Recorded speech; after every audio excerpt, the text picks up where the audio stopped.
Look, I don't like cliffhanger editions either, but when your computer, seriously, when your computer just after you've told it, no updates, no updates, no updates, it just decides to update, and then you have to fight with it. This is what happens when you're on the road. It also is what happens when you probably need to go ahead and get a new laptop.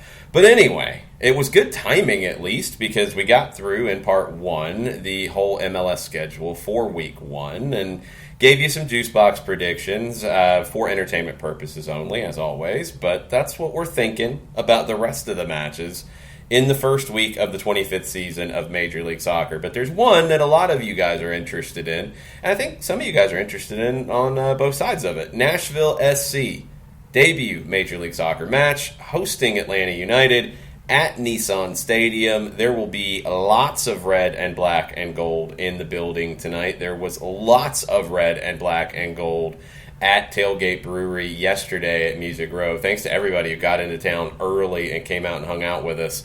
If you didn't get a chance to hear the 2-hour stoppage time from Tailgate Brewery yesterday, go back to radio.com, go to the 92.9 The Game website at 929thegame.com, go to your Off the Woodwork folder on your favorite podcatcher, and listen to the interviews that we had yesterday. Carlos Bocanegra closed things out with just a great interview, giving insight on how this team has come together for 2020. Katie Griggs with some great insight and some great knowledge dropping about everything on the business side of this team. And one big thing was why Bobby Dodd Stadium could not be used for this match. The lights aren't going to be ready. They're going to replace the lights. And you kind of need lights for a match that's going to be on international TV and be played, after 8 o'clock. So you're kind of stuck there. Katie dropped some knowledge for us in the next to last segment. And then kicking off the second hour was Darren Eales, who's always a great interview and gave some great insight on where everything is with the team and with the league as a whole. Jillian Sakovitz, Kelly Francis sat in with us with a great piece just about culture and community and how this league has grown and how it continues to grow and where it needs to grow and how it needs to grow. Jonathan Slape from Speedway Soccer, a great read, a great listen with their podcast as well on Nashville SC. Great insight on where things stand for the bright yellow uniformed Nashville SC that will probably be wearing those tonight. So you might need to adjust your TV color if you were watching on Big Fox. It's on the Big Fox channel tonight. 8 o'clock TV time, 8:30-ish kickoff. Lots of pomp and circumstance, lots of stuff, because it is a big deal tonight for Major League Soccer with over 50,000 on hand at Nissan Stadium. Probably over that 56,000 mark that is the record for soccer in the stadium and in the city of Nashville and in the state of Tennessee, and I think there will be a new record by the end of the night. And yes, Atlanta United fans will help set that record. I said 7,500 on hand for the match tonight from Atlanta, for Atlanta United fans, not all from Atlanta, because Atlanta is a regional team that's drawing from all over the region. Doug Robertson said last night, from what he saw around town, 15,000. I've heard that number from others, too. I'm going to stay on the conservative number of 75, and we'll see where we end up. But there's going to be a lot.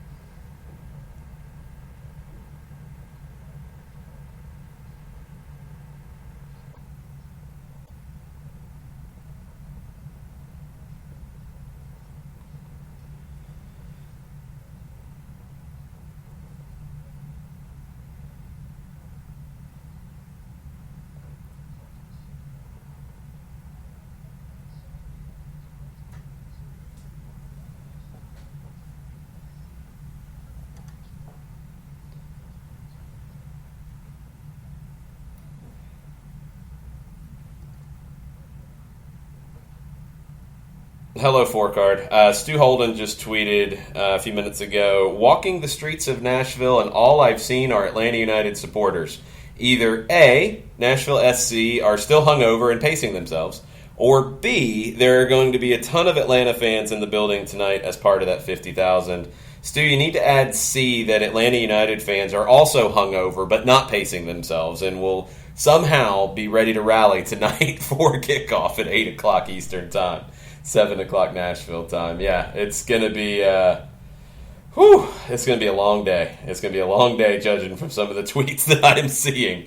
If you missed it on Nashville's social media and also on Darren Eel's social media, there is a bet between the two club leaders, Ian Ayre and Darren Eales. Ian Ayre has laid down the gauntlet that if Nashville wins, Darren will have to sing the Judah and the Lion anthem, a Nashville SC's anthem. Darren will have to sing that on social media and blast it out. Well, Darren upped the ante and said that if Atlanta wins, then Ian Ayre will have to rap Welcome to Atlanta by Ludacris. And that could be good times. So be on the lookout for this on social media. Maybe both are actually hoping for a draw at this point so they don't have to sing. There's no draw option here. There's no draw option. Nobody has to embarrass themselves on a draw. Don't start adding other pieces to it. It is what it is. Okay. There are lots of people heading this way. There have been some predictions made already. We are efforting Doug Robertson's prediction. He's unavailable this morning to join us. So that will go out on Twitter when it is available. We do have some in the barn already from the SDH network. The Josh Bailey Daily poll has been up. It, I believe, is still up. You can go vote on that. Presented by Apolinski and Associates, who is also the presenting sponsor of the Run-Up, which will be back on Friday night, getting ready for the home opener, Atlanta and Cincinnati. Live from the Brewhouse Cafe, 7 o'clock on Friday night. Jarrett Smith, 1-0 to Atlanta. Nashville's defense is stout, but their offense leaves plenty to be desired. Atlanta has a Joseph, and that makes good defense not matter for 5 defining seconds. Okay, go with that. Nick Leafy not being the heel today. He goes 3-1 Atlanta. That's surprising. That's very surprising. Did not expect to see that out of Nick Leafy on a prediction special. Really did not expect to see that. Now I'm almost a little concerned. Kelly Francis goes with a big one. 3-0 Atlanta. Believes in another clean sheet. And she stuck with that yesterday when we talked about it at Tailgate Brewery. So 3-0 from Kelly. Jessica went 2-1 Atlanta. Am I correct in that? Okay. All right. So everybody's on the Atlanta side. We'll get Doug's, as I said. We'll tweet that over when that is available. Might be later today when we all get to the stadium. Where are you thinking about this one, John? What's your numbers you're thinking of?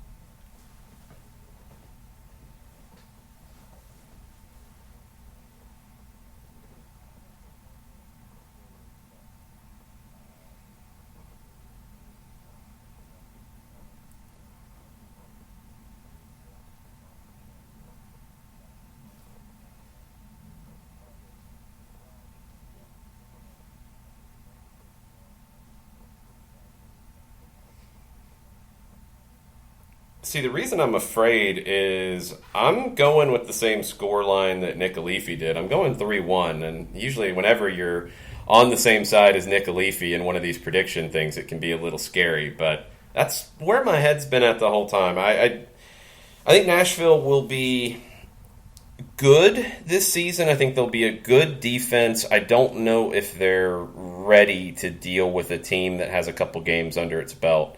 And Atlanta didn't have to expend the same amount of energy that a Seattle or an LAFC did in CONCACAF Champions League. So I think they're more primed as opposed to tired coming into this. And the front three for Atlanta can make any defense struggle, especially this one. And John's audio is not working. I don't know why that is the case. It makes no sense, but we will try to fix it real quick as I keep rambling as I try to fix it. So we'll get John's prediction again in just a second because settings and laptops hate me today. How about that? Is that fair? And I see what it is, because it wants to change the settings that should not have been changed. Now you can hear John Nelson. Far out. Yeah. Man, Bill Gates is really messing with me today. Bill Gates, I'm not a fan of Bill Gates this morning. No, like that change made no sense, because it shouldn't have changed, because it wasn't ever set that way.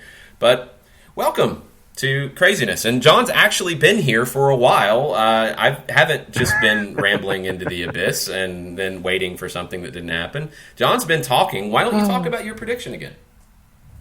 Okay. I was torn between 1-0 and 2-0, but as we've been talking pretty much all week, I think that with the defense that Gary Smith has, with Walker Zimmerman, with Dave Romney, with Daniel Lovitz, with Dax McCarty, I think that, I just think that that's fairly stout, and I think that they're going to want to do well in front of a large home contingent, and I'm gonna stick with 1-0. Like I said, I was torn between 1-0, 2-0. I think that something happens either late first half or early second half, and I'll give it to Joseph. So Atlanta United comes out with a win, but it's a stout defensive effort by Nashville SC. Oh, we have just in under the wire, perfect timing from Doug Robertson, 2-0 Atlanta. That's where Doug's at. I was really close to that, but I think Nashville gets a goal. I think this is going to be a little sloppy at times because of the emotion of it on both sides. Yeah. You're going to have huge roars on the Atlanta side of things. I think Atlanta's attack is better than Nashville's defense, but I do think Nashville's going to have a lot to feed off of, and I think they get something to show for it. I could easily see 1-1 at halftime, and then Atlanta breaks away in the second half and wins 3-1. It's going to be a game of swings, in my opinion, because I was thinking about this and talking to folks last night. For the first time in Atlanta United's history, this is going to be a Mercedes-Benz kind of crowd in terms of size and in terms of emotion, in terms of the vibe, but not for Atlanta. And it's not something that Atlanta United's dealt with a ton. You look back at CONCACAF Champions League last year, Herediano, smaller crowd, very intense. That was difficult. Monterrey, not a full building, but a very intense Rayados crowd. This is going to be a larger crowd than that. It's going to be predominantly Nashville, although there will be plenty of Atlanta fans making their presence known. So it's going to have a really interesting feel, and both teams will feed off of it. I think there'll be some mistakes. I mean, I do think Nashville will pressure Atlanta more than Motagua did in that second leg. I think they'll make this back line work, and it's going to be a makeshift back line. Miles Robinson won't be there tonight. I don't know how it's going to shift around. I do expect Jeff Larinowitz to play and start. I don't know for who. I don't know if that means Walks goes over to the left side, Mulroney goes out, and Larinowitz goes to the back line. I don't know if Larinowitz comes in for one of the holding midfielders. But I think Jeff gets the start tonight being fresh. Don't know how it changes. And this back line, I think we waited to see if there would be a mistake against Motagua. There wasn't. Motagua contributed to that by making it a little easy in the way that they came out tactically.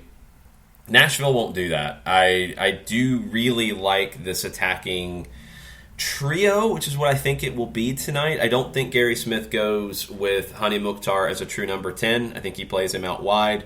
I think it's Randall Leal on the other side, and my guess is Dominique Badji up top, although it could be Daniel Rios, it could be Abu Danladi. All three give you different options. I think he goes with three central midfielders, Derek Jones as the most attack-minded, because he's more of an 8 as opposed to a 10. That will help you be a little more secure defensively, try to crowd that middle a bit, make it more difficult for Ezequiel Barco, Pity Martinez to beat you.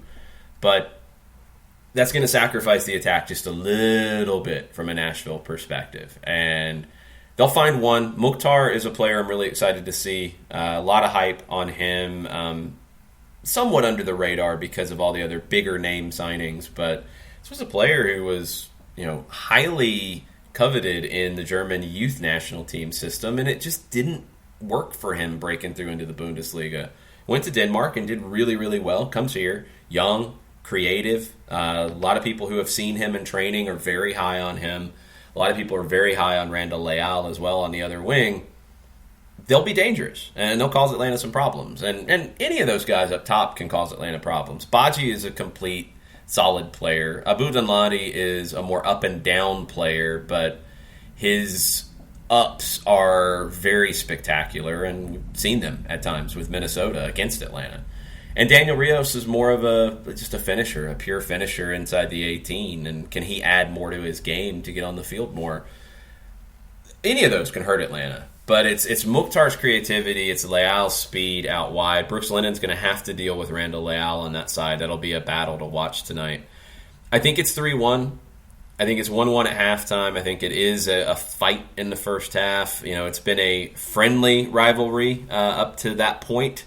I don't think it's going to feel that way necessarily at the end of it, because you're going to have two teams feeding off of a lot of emotion tonight, and it should make for a great match, should make for a great national TV match, and one that a lot of people are talking about. I don't think it'll be boring. I think it'll be entertaining, but I think Atlanta's the better team, and they just have games under their belt. And having that combination of match experience so far this season with not having to run yourself into the ground to advance in CONCACAF will really help Atlanta tonight. And I think it'll hurt Nashville that this is their first game in front of a crowd. And they have a lot of veterans, but this is still going to get to them. This is a special moment. I mean, a guy like Dax McCarty, Dax has been all over this league. He's been just a great player for Major League Soccer in a number of different places, but this is different than anything Dax McCarty has done. I'm expecting he'll have the armband, and I'm expecting, this will be maybe even a little overwhelming for a veteran like him, because, this is going to be something that we just don't see in MLS all that often, with a crowd like this, with a vibe like this, and with an atmosphere like this.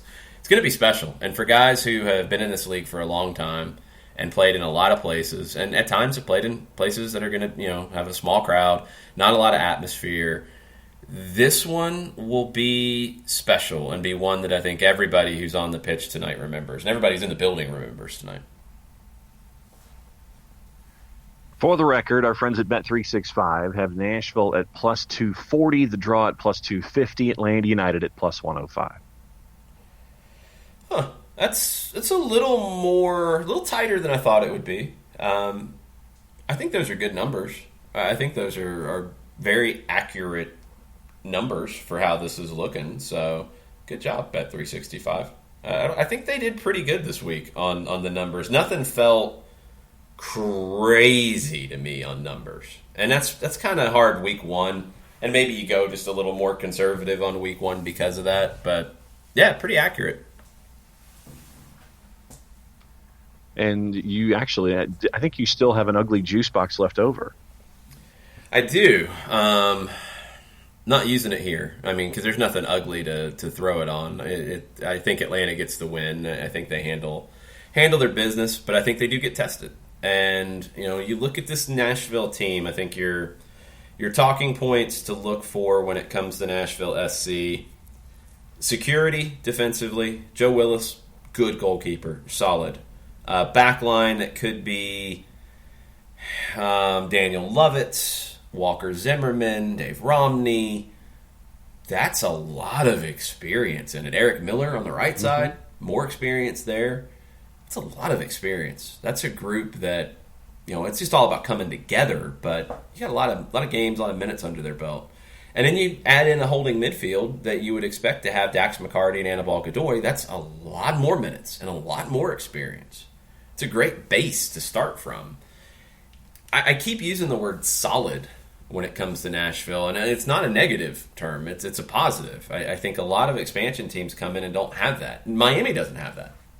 You look at Miami from a backline and a holding midfield perspective, and you compare it to Nashville.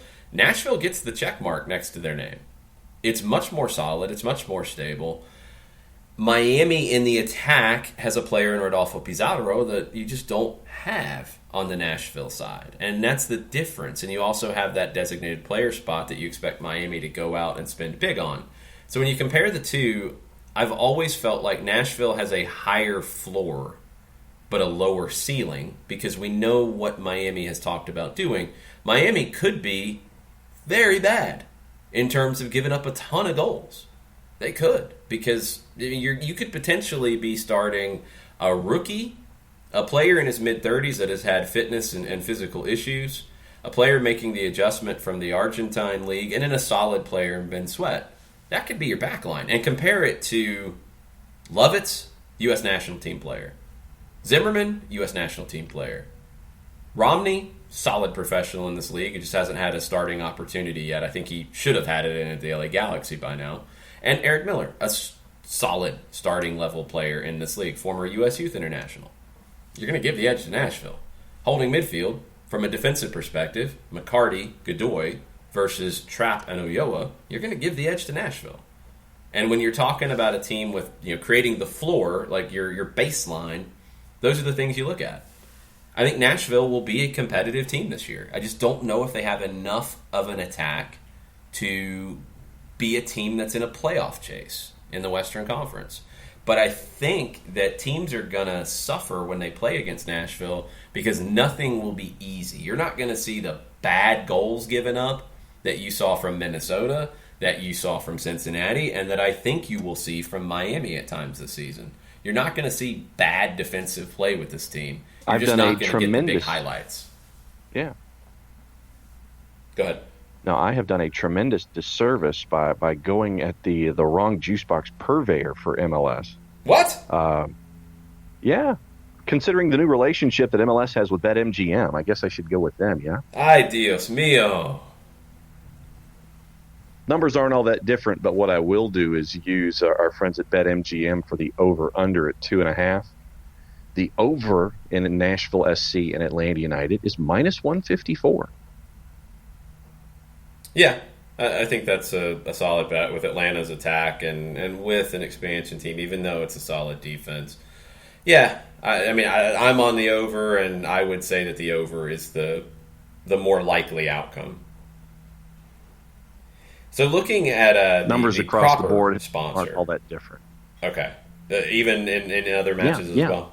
Okay, I was about to say we have to make sure that we're they're all pretty solid. Yes, okay. I went to the extreme matchups just to see if there was any kind of wide range, and Red Bulls are minus 358, and FC Cincinnati's at plus 875. The draw's at plus 400. So it's all in the same ballpark. Basically, with our old friends at Bet365 and our new friends at BetMGM. All right, yes, and they will be our new friends and I have not jumped on this. I don't think I am eligible for winning any of this, but why don't you explain what the new, what is it, Pick 6? Is that what we're talking about here with MLS and BetMGM? How does it work? Yeah. Efforting that information, sir. Aha! I'm afraid to even touch my laptop, so John's going to have to look for it. A free-to-play game for fans. MLS and its first official betting partner have launched a free-to-play game, Predict 6, in which fans can earn up to $50,000 U.S. for correctly guessing match outcomes and the results of prop bets through the MLS app or the league website. Each Thursday at noon Eastern, fans can begin making their picks at predict and then the number 6.mlssoccer.com for the winners of 6 MLS matches that weekend. All 6 games will also have a corresponding prop bet with such categories as time of the first goal, halftime score, first player to score, that kind of stuff. Users who correctly pick all 6 eligible for the grand prize of $50,000. Each bet receives a corresponding point total. Picking an underdog nets more points that will be used to determine other prizes. BetMGM assigns points based on their odds in the first week. As an example, correctly picking Inter Miami, I guess I should just say Miami so I don't get in trouble. Don't get in trouble. To beat LAFC in Los Angeles will get you 50 points, but if you choose LAFC, it only earns you 10. If there are no perfect picked Predict 6s, those who earn the most points can win $500. That's pretty interesting. I like it. So go check that out. It's free. Jump on it. I don't know if we'll be a whole lot of help in that regard, but we'll try. But, at the same time, we also have our friends at Prize Picks. We also have the Fantasy League for those who have yet to sign in. Sign in. Time's running out. Yes, and I am going to risk it all to get you some Prize Picks numbers because this laptop is scaring me at the moment. I want to get you your Prize Picks numbers because they're on the board. MLS is back, and they got all the leagues. So I don't know what is on their board right now that you can pick from. And this is at 12:32 Atlanta time, 11:32 Central time in Nashville. The board has Joseph Martinez at 11.5 tonight. Oh, that's a tempting one. Eber at 7 tomorrow against Columbus. Carlos Vela, 11.5 tomorrow against Miami. Jossie Zardes is being massively disrespected at 6 against New York City. Over, Jossie Zardes. You've also got, that's your MLS ones on the board. You've also got some El Clasico numbers. Karim Benzema is at 5 for Madrid. Lionel Messi is at 12 for Barca. You have a former MLS player in Zlatan at 6, but that game's not happening, is it? I don't remember which games were being postponed I thought in Italy. That they were all postponed this weekend. So the Zlatan number and the Cristiano Ronaldo at 12.5, I believe, are wiped away. Stay away from those. Don't pick those. They'll mess everything up for you. Unless you're me. Yeah, you would, and then you'll screw it all up. You have Sergio Aguero for Manchester City tomorrow against Aston Villa at 8, and that is the Gummy Bear Cup, correct? Yep, that's the Gummy Bear Cup. Gummy Bear Cup final. Is Sergio Aguero going to get you a goal and an assist? If he does, you will be on the over side there. So out of the MLS picks with the 4 guys right now, and be on the lookout because the board's constantly changing. So you're going to get some more MLS plays in here. That's the thing about Prize Picks. You got to constantly check it because stuff is constantly updating. So out of the 4 picks, the Jossie Zardes over one is the one that jumps out to me the most. I would potentially go Jossie over, Eber over. If I want to go with a third, because you can go 2, 3, or 4. If I had to pick between Joseph or Vela, I'm going to go Vela over against Miami's defense. And Joseph, I'm probably going to stay away from 11.5, either over or under. Yeah. I'm going to stay away from it. Vela against a bad defense, I will go with. I'll go over for Eber, Vela, and Zardes. There you go. Dig it. All right. Any more tweets before we go, before my computer explodes? Well, Sean Vergara wanted us to discuss the Sam Stejskal article that was released last night about the changes in MLS. Yeah, the basics of it. I mean, it's the roster rules are out, and of course, you do it the night before the season starts, which is always fun. So the roster rules are out, and here's how things break down now. You remember how a quarter of the transfer fee went to the league and 75% went to the team. Well, now that is 5% going to the league and 95% going to the team. Homegrowns, it's 100% that goes to the team. It's been that way for a little bit. So that's a big change. That's a good chunk of change in some of these big transfers that will go to the team as opposed to the league. Now, the reason any of it goes to the league is the way salaries work. Players are signed to MLS. Money is actually going out from the league on these salaries, so that's why it works that way. But this is a nice change. The nicer change, in my mind, is the amount that can be converted to GAM, the amount that can now be essentially converted to cap space. It's up from $750,000 to $1 million. And if you make a big sale and you get cash back, but you can also then convert that to GAM and cap space, that is a big, big incentive. Because if you look at it, if you are now a team like a Dallas, like a Philadelphia, that is developing its own players, that can't spend the same way, that just does not have the ability to spend in the same way. All right, you go sell 2 players and you get maximum value back. You can add first money and then $2 million to your cap space on 2 guys.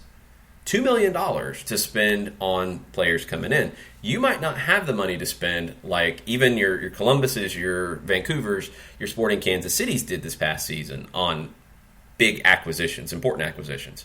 But if you're a Philadelphia or a Dallas and you're going about it a different way, you add $2 million on selling 2 players from your developed players. Well, then you can start to spend in the same way. And that changes things. That's a big difference. That's $500,000 more than you would have had before. That can have a big impact. So this is a smart move. The talk about MLS becoming a selling league, a lot of people poo-pooed it because of different things that were in the CBA. Well, now these rules, it's kind of hard to argue that MLS is incentivizing teams to sell players.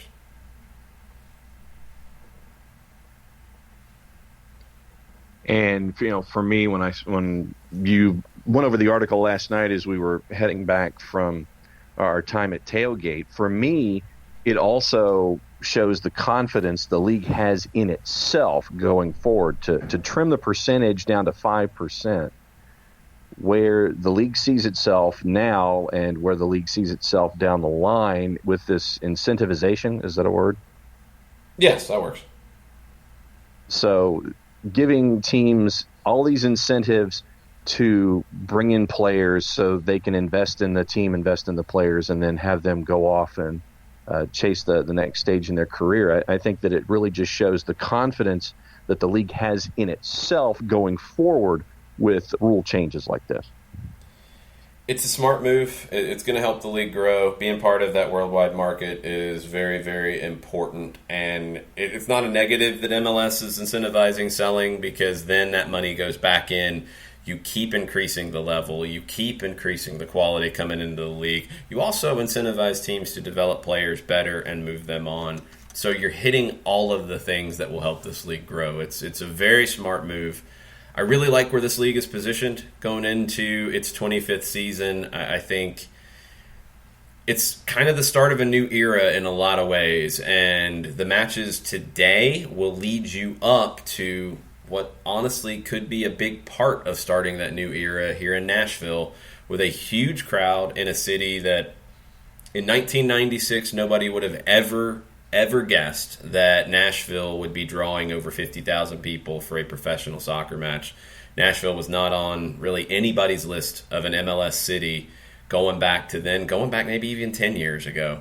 And it is completely changed. Atlanta's had a big hand in that. Atlanta has opened up a lot of eyes to cities in this country that people said, well, they don't have a soccer history. Well, they don't have this. They don't have a professional team that was there before. Well. And what Atlanta did changed the trajectory of the league in terms of who they wanted to include. Nashville jumped on it. It's in my mind, one of the success stories of professional sports in this region, that Nashville jumped ahead of the line, got in ahead of a lot of other cities that had maybe a better pedigree, got in ahead of St. Louis, got in ahead of Sacramento, got in ahead of a number of places that wanted to be at this party now. Well, Nashville's in, and Nashville gets to kick off its party tonight. It's going to be pretty special. And when you add Charlotte next year, the South is really starting to become the hub of soccer in the United States and driving it forward. Atlanta, Charlotte, Nashville will create a great rivalry, a lot of fans traveling between the three cities. It's going to have that college football feel, but the spin-off effects of that, academy development, Charlotte is adding to their academy every day, it seems like. Nashville getting their academy underway. Players from Tennessee have somewhere to go. Players from North and South Carolina have an MLS team to go to in their backyard, just like players in Georgia have a team to look up to. The teams at lower divisions, USL Championship, USL League One, NISA, USL League Two, NPSL, UPSL, all those things are growing in the South at a faster rate than anywhere else. It's all connected. It's all a big, big deal, not just for MLS, but for soccer in America as a whole. And the next chapter of it It starts tonight. It's going to be a special night. If you're on your way here, be careful, be safe, get in early, get into the tailgate. It's Lot A. There's going to be a lot of Atlanta United fans there. Walk around. I think it's going to be a cool vibe that you get on a college campus of, maybe a little bit of trash talk, good-natured trash talk, but then hey, come have a beer. Hey, come grab some Nashville hot chicken. Hey, come hang out for a little bit. It's going to be a lot of that in the lead up. It's going to be a celebration of the sport in this part of the country that is special, is very, very special. So get in early, get here and experience it. If you can't, there are viewing parties, official Atlanta United viewing parties all over Atlanta. Our friends at the Brewhouse Cafe, Hampton and Hudson, Rera have official Atlanta United events tonight. Pretty much every bar and restaurant in town will have this match on, and you can watch it anywhere you want to go. If you're at home, you can watch it on Big Fox. Experience this tonight, and I really think in 5-10 years you're going to look back and say, yeah, I remember where I was when that match happened, because it has the potential to be one of those defining moments for this league going forward. And I don't know if everybody nationally gets that, because they didn't think Atlanta would be a success, and they've all had the same knives out. They dusted them off. They pulled them back out from what they had in 2014. They've been out about Nashville. I think Nashville is going to end up being a success too. Maybe a little bit longer road. Maybe it's going to take a little more time. But I think Nashville is going to be a success. I do think Charlotte's going to be a big success. And I think the South is going to help push MLS and soccer in the United States to a whole nother level. The next chapter of all that starts tonight at Nissan Stadium. It's going to be a lot of fun. We'll be on the radio at 7:30 for the Five Stripes Countdown, an hour of pregame, because kickoff is going to be closer to 8:30. We'll have the full-time report for an hour following the final whistle as well. It's going to be a big, big day in the Music City and at Nissan Stadium. Thanks, y'all, for finding us this morning, even in two parts because of computers and such. Thanks for all the questions y'all send all the time. We'll be back on Monday with our standard Overreaction Monday show to react to Week 1 of the MLS season and react to Nashville versus Atlanta tonight. Much plot, y'all. Much plot, y'all.